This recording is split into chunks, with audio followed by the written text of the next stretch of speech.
देखो यार, क्वेश्चन है 4 साल पहले ए और बी की आयु का अनुपात 9:11 है। यानी कि ए और बी का जो 4 साल पहले जो अनुपात था वो 9 और 11 के अनुपात में था, ये दे रखा है। ठीक। और 6 वर्ष बाद ए और बी की आयु का अनुपात 7:8 हो जाता है। ये देखो 4 साल पहले की बात है, 4 साल पहले की बात है। ठीक। अब 6 साल बाद कितना हो जाएगा? पहले तो वर्तमान में आने के लिए 4 साल उसको आना पड़ेगा, 6 साल जाने के लिए फिर 6 साल ऐड करना पड़ेगा। यानी टोटल 10 साल की बात कर रहा है। 10 इसमें भी जोड़ रहा है, 10 इसमें भी जोड़ रहा है। ठीक। फिर से देखो क्वेश्चन एक बार ध्यान से देखो क्या लिखा है। 4 साल पहले जो अनुपात था इतना था, यानी कि वर्तमान से 4 साल पहले। अब बोला है कि 6 साल बाद, यानी कि वर्तमान से 6 साल बाद। तो जो गैप है दोनों में 10 साल का गैप है, तो मैंने 10 यहाँ भी ऐड कर दिया, 10 यहाँ भी ऐड कर दिया। 10 साल बाद जो उसका अनुपात है वो बदल के कितना हो जाता है? 7:8। ठीक, कोई दिक्कत नहीं है यहाँ पे। अब देखो कोई भी अगर ऐसा क्वेश्चन हो कि अनुपात में कुछ जोड़ने या कुछ घटाने से अनुपात बदल जाता है, तो यहाँ पे लड़ाई कंसेप्ट लगा देते हैं। कैसे लगता है मैं आपको बता देता हूँ। इसका मल्टीप्लाई यहाँ पे करेंगे और इसका मल्टीप्लाई यहाँ पे करेंगे और दोनों का डिफरेंस ले लेंगे। जैसे कि 8 9 72 और 11 7 77। तो दोनों का डिफरेंस कितना है? 72 में से 77 घटा दोगे, कितना डिफरेंस आया? 5 का डिफरेंस आया। ठीक। ये जो 5 रेशियो है किसके बराबर हो जाएगा? इसका मल्टीप्लाई यहाँ पे करोगे 10 8 80 और इसका मल्टीप्लाई यहाँ करोगे 10 7 70। फिर दोनों का डिफरेंस ले लोगे, कितना आएगा? 10। 10 8 80, 10 7 70। तो डिफरेंस कितना आया? 10। 5 रेशियो बराबर आया 10 के, तो 1 रेशियो किसके बराबर आ जाएगा? 2 के। यहाँ तक समझ में आया? 1 रेशियो 2 के बराबर हो जाएगा। अब देखो 1 रेशियो 2 के बराबर है, तो 11 रेशियो किसके बराबर हो जाएगा? 22 साल। बोलो, 1 रेशियो 2 के बराबर है तो 11 रेशियो 11 दूनी 22 के बराबर हो जाएगा। ये जो 22 साल आया है ना, ये 4 साल पहले आया है। और क्वेश्चन में पूछा है कि देखो वर्तमान में बी की आयु पूछा है कि प्रेजेंट में कितने साल का है। तो 22 साल का तो 4 साल पहले है, लेकिन वर्तमान में आने के लिए इसमें 4 साल ऐड कर दोगे तो 22 4 26 साल हो जाएगा आंसर। तो ऑप्शन सी सही है। ऐसे आपसे ए से भी पूछ सकता है कि ए का वर्तमान आयु बताओ। तो ए का वर्तमान आयु कितना हो जाएगा? जब 1 अनुपात है 2 के तो 9 अनुपात हो जाएगा, 9 दूनी 18। ये 4 साल पहले है 18 साल का। अब वर्तमान में आने के लिए 4 साल इसमें ऐड कर दोगे तो कितना हो जाएगा? 22 साल का ये हो जाएगा। ठीक, 22 साल का ये हो जाएगा, वर्तमान में 26 साल का ये हो जाएगा। आई होप आपको समझ में आया होगा। ऐसे ही मैं आज क्वेश्चन कराने वाला हूँ आपको। और यार वीडियो को थोड़ा लाइक सब्सक्राइब कर दिया करो यार। मैं तुमसे वीडियो में बोलता नहीं हूँ कि चैनल को सब्सक्राइब करो, बट आप करते ही नहीं हो। थोड़ा सब्सक्राइब वगैरह कर दिया करो जितने लोग देखते हो। आगे क्वेश्चन कराता हूँ मैं। ये वाला क्वेश्चन करो आप। वीडियो को कुछ सेकंड के लिए रोक दो और खुद से करने की कोशिश करो। आपने किया होगा, बाकी मैं भी बता दे रहा हूँ। देखो दिया है क्वेश्चन में, 2 भाइयों की वर्तमान आयु 1:2 के अनुपात में है। जो वर्तमान में जो प्रेजेंट में एज है 1 और 2 के अनुपात में है, इतना दे रखा है। ये प्रेजेंट की बात कर रहा है। ठीक। आगे बोल रहा है कि 5 साल पहले उनकी आयु का अनुपात 1:3 था। अब 5 साल पहले की बात कर रहे हैं तो -5 यहाँ भी कर देंगे और -5 इसमें से भी कर देंगे। कितना था? 1:3 का था। इतना क्वेश्चन में दे रखा है, जो दिया था वो मैंने लिख दिया। ठीक। पूछ रहा है आगे कि 5 साल बाद उनकी आयु का अनुपात बताओ। 5 साल प्रेजेंट का दिया है, 5 साल पहले का दिया है और 5 साल बाद का पूछ रहा है कि कितना हो जाएगा उनके बीच का अनुपात। तो देखो यार, प्रेजेंट का एज आप निकाल सकते हो कैसे? यहाँ पे लड़ाई कंसेप्ट लगा लो। मैंने बताया कि अगर अनुपात में कुछ जोड़ने या घटाने से नया अनुपात बन जाता है तो आप लड़ाई कंसेप्ट लगा सकते हो। अब इस पर लगा दो 3 1 3 और 2 1 2। दोनों का डिफरेंस कितना है? 1 का डिफरेंस है, 3 1 2, 3 1 3 और 2 1 2, घटा के 1 आया। और यहाँ से घटा दो 5 3 15 और 5 1 5। दोनों का डिफरेंस कितने का है? 10 का डिफरेंस है। सेम साइन है तो घटे आएगा। 5 3 15, 5 1 कम 5, यानी कि एक अनुपात जो आया वो 10 के बराबर आया। एक अनुपात 10 का आया तो यहाँ पे 2 अनुपात है, यानी कि इसकी एज कितनी हो जाएगी 20 साल, बोलो। और इसकी एज कितनी हो जाएगी 10 साल। प्रेजेंट की बात कर रहा हूँ, प्रेजेंट में ये 20 साल का है, 10 साल का है। अब जो अनुपात पूछा है वो 5 साल बाद पूछा है, तो 5 साल बाद इसकी एज कितनी हो जाएगी 25 साल, और इसका एज कितना हो जाएगा 15 साल। 5 साल जोड़ दिया। अब दोनों का अनुपात पूछा है तो 15 और 25 का अनुपात हो गया।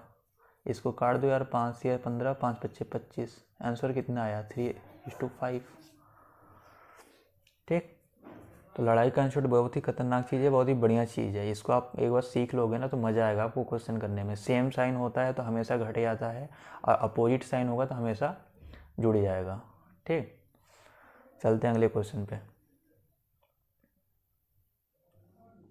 देखो यार, क्वेश्चन है, एक बॉक्स में रखे हुए 107 नोटबुक्स का जो औसत भार है, औसत वेट है, वो 10.7 kg है।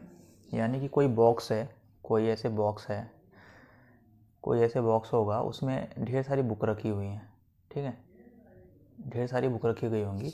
कोई 2 kg का होगा, कोई 4 kg का होगा, कोई 10 kg का होगा, कोई 20 kg का होगा। ऐसे बहुत सारी बुक्स रखी गई हैं 107।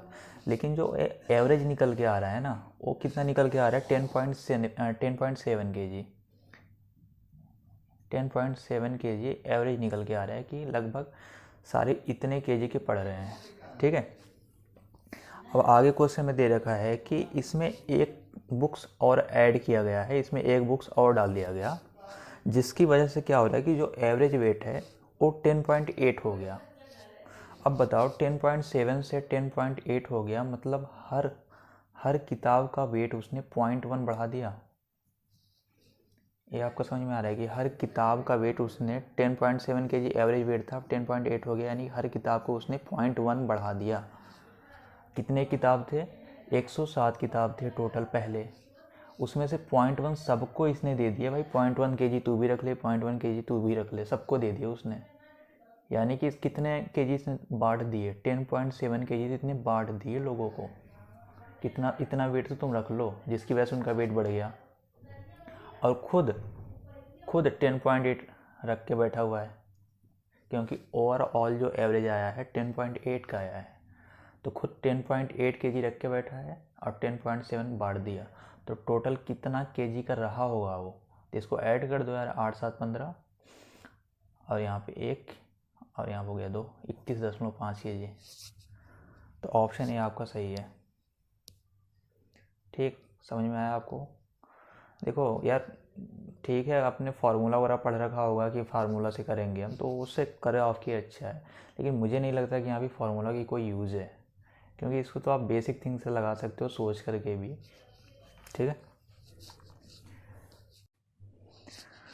देखो क्वेश्चन में पूछा है कि इसमें से कौन सी संख्या सबसे छोटी है और कौन सी संख्या सबसे बड़ी है। देखो क्वेश्चन में जो दिया है उसको आप इस तरीके से भी लिख सकते हो, 3 की पावर 1/2, 3 की पावर 1/2 और 2 की पावर 1/3 और 2 की पावर 1/2 और 4 की पावर 1/3। इतना तो कोई दिक्कत नहीं है, क्वेश्चन में जो लिखा हुआ था उसको मैंने पावर में लिख दिया कि 3 की पावर 1/2, 2 की पावर 1/3, 2 की पावर 1/2, 4 की पावर 1/3। ठीक है। इसमें पूछा है कौन सबसे छोटा है कौन सबसे बड़ा है। ऐसे क्वेश्चन को क्या किया करो कि जो पावर है ना, जो ये नीचे वाला पावर है, यहाँ पे 2 है, 3 है, 2 है, 3 है, इसका एलसीएम निकाल लिया करो। 2 3 लिख दे रहा हूँ, 2 3 2 3, इसका एलसीएम क्या होगा। एलसीएम आपको चमक रहा है कि 6 होगा। अब 6 कैसे होगा ये मत पूछना यार, एलसीएम के चैप्टर में पढ़ा चुका हूँ मैं। एलसीएम कितना होगा 6 होगा। अब क्या करोगे कि सबके ऊपर 6 का मल्टीप्लाई कर दो। तो इसको क्या लिख सकते हो कि 3 की पावर 6/2, बोलो। इसको लिख सकते हो 2 की पावर 6/3, इसको लिख सकते हो 2 की पावर 6/2 और इसको लिख सकते हो 4 की पावर 6/3। कोई दिक्कत नहीं है यहाँ तक। मैंने छः छः से मल्टीप्लाई कर दिया, 6 कहाँ से पाया, 6 मैंने इसका एलसीएम निकाला है। अब देखो ये कितना हो जाएगा, 3 की पावर 2 हो जाएगा, 2 3 6 काटोगे 3 की पावर 3 हो जाएगा, और 3 3 का 9 3 27 होता है, 3 की पावर 3। और यहाँ से कितना हो जाएगा, 3 दूना 6, यानी कि इसको 4 लिख सकता हूँ। और यहाँ से 2 3 6, 2 की पावर 3 कितना होता है, 8 होता है, 2 दूना 4 दूना 8, और यहाँ से काटोगे तो 4 दूना 4 चौक 16। बोलो, मैंने पावर को काट के यहाँ पे सिंपल नंबर में लिख दिया, डिजिट में लिख दिया। कितना है, 27 4 8 16। अब तो आपको चमक रहा है कि कौन सा संख्या सबसे छोटा है, कौन सा संख्या सबसे बड़ा है। सबसे बड़ा कौन है, 27 है, सबसे बड़ा 27 है, मतलब ये सबसे बड़ा है आपका 3 की पावर 1/2, यानी कि आपका जो √3 था वो सबसे बड़ा है।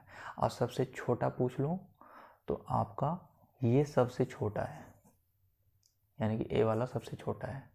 अब तो आपको साफ साफ चमक रहा है, तो ऐसे क्वेश्चन को ऐसे डील किया करो, ठीक है। चलते हूँ अगले क्वेश्चन पे। सेम क्वेश्चन मैंने दिया है, सिर्फ डेटा चेंज कर दिया है। इसको बताओ सबसे छोटा कौन है और सबसे बड़ा कौन है। आप बताओ सबसे छोटा संख्या कौन सा है और सबसे बड़ा कौन सा है। आपने कोशिश किया होगा, ठीक है, बाकी मैं बता दे रहा हूँ। देखो अब इसको क्या लिख सकते हो आप, पहले वाले को क्या लिख सकते हो, 4 की पावर 1/3, 4 की पावर 1/3 लिख दिया। और 6 की पावर 1/4, जो क्वेश्चन में अभी वही लिख रहा हूँ, सिर्फ उसको लिख ले रहा हूँ सिंपल लैंग्वेज में। इसको लिख सकता हूँ, तीसरे वाले लिख सकता हूँ 15 की पावर 1/6, बोलो। और इसको लिख सकता हूँ 245 की पावर 1/12, ठीक। अब मैं क्या करूँगा कि देखूँगा यार कि 3 4 6 12 जो नीचे नीचे नंबर है, 3 4 6 और 12, इसका क्या करूँगा, एलसीएम निकाल लूँगा। एलसीएम आपको चमक रहा है कि 12 है, एलसीएम आ गया 12। अब इसको क्या लिख सकता हूँ, 4 की पावर, अब 12 से सब में मल्टीप्लाई कर दूंगा ऊपर वाले पावर में, तो 4 की पावर 12/3, 6 की पावर 12/4, 15 की पावर 12/6, और 245 पावर 12/12, बोलो। तो यहाँ से कितना आ जाएगा, 3 चौक 12, 4 की पावर 4 कितना होता है, 4 चौक 16 चौक 64 चौक 256 होता है। अब यहाँ से काट दो, 4 3 12, यहाँ से इसका 6 छक 36 छक 216 होता है। यहाँ से काट दो, 6 दूनी 12, 15 गुणे 15 करोगे तो आजकल 225 आता है, ठीक है। और यहाँ से करोगे तो 12 की पावर 1 सॉरी 1 कट के 1 आ जाएगा, 245 की पावर 1 तो 245 ही होगा, बोलो। अब आपको साफ साफ चमक रहा है कि कौन सा छोटा है कौन सा बड़ा है। 256 216 225 और 245 में सबसे बड़ा कौन सा है, 256 है। सबसे छोटा कौन सा है, 216 है, ठीक है। तब आपको चमक रहा है, उस तरह से नहीं चमक रहा था। अगले क्वेश्चन पे चलता हूँ। देखो भाई, ये वाला क्वेश्चन करो आप, प्रॉफिट लॉस का क्वेश्चन है। एक दुकानदार एक प्रोडक्ट को 2673 रुपये में बेचकर उस पर 12.5% का लाभ कमाता है। 12.5% को आप क्या लिख सकते हो, बताओ तुरंत। 12.5% को आप लिख सकते हो 1/8। अब इसमें मत यार, देखो 12.5 में क्या करोगे कि 100 से भाग दे दिया मैंने, रेशियो में लिखने के लिए 100 से भाग दे दिया। इसको जब सॉल्व करोगे तो 1/8 आएगा, ठीक। 1/8 का मतलब क्या है कि 8 रुपये में ख़रीद करके 9 रुपये का बेचा है, क्योंकि 1 रुपये का प्रॉफिट हो रहा है उसको। क्वेश्चन में लिखा हुआ है कि 12.5% लाभ पर बेचता है, यानी कि अगर मैं इसकी सीपी और एसपी की बात करूं तो 8 रुपये में ख़रीद करके 9 रुपये में बेचा है, ठीक। यही जो 9 रेशियो है, 9 रेशियो किसके बराबर है, क्वेश्चन के हिसाब से किसके बराबर है, 2673 के, बोलो। क्वेश्चन में दे रखा है भाई, अपने से थोड़ी नहीं लिख रहा हूँ। 9 जो रेशियो है 2673 के बराबर है, तो 1 रेशियो किसके बराबर आ जाएगा, इसको काट दो यार, 9 दूनी 18, 297, एक रेशियो आ गया 297 के। ठीक, अब आपसे पूछा है कि सीपी का आधा पूछा है कितने रुपए का बराबर होगा। तो सीपी कितना है 8, एक रेशियो इसके बराबर है, तो 8 रेशियो तो हो जाएगा इतना, लेकिन इतना नहीं पूछा है, इसका आधा पूछा है, सीपी का आधा। तो इसको सॉल्व कर दोगे तो आंसर आ जाएगा। बोलो, 2 चौक 8, मल्टीप्लाई करके देख लो। तो मल्टीप्लाई करोगे तो 7 चौक 28, और फिर जाकर हाथ में आ 2 9, 9 चौक 36, 38, 4 2 8, 11, 1188। ऑप्शन बी आपको दिखा। देखो मैंने अपने से कुछ नहीं किया है, जो जो क्वेश्चन में दिया है वही वही मैंने उसको फॉलो किया है। 12.5% को 1/8 लिख दिया 100 से भाग दे करके। इसका मतलब है 8 में ख़रीदा, 9 में बेचा, और फिर एक 9 के बराबर है कितना, 9 रेशियो बराबर है 2673 के अकॉर्डिंग टू क्वेश्चन। यहाँ से एक रेशियो आ गया 297 रुपये के बराबर है। तो सीपी आ गया, सीपी का आधा निकाल लिया तो जो क्वेश्चन में पूछा था वो आ गया। ठीक है।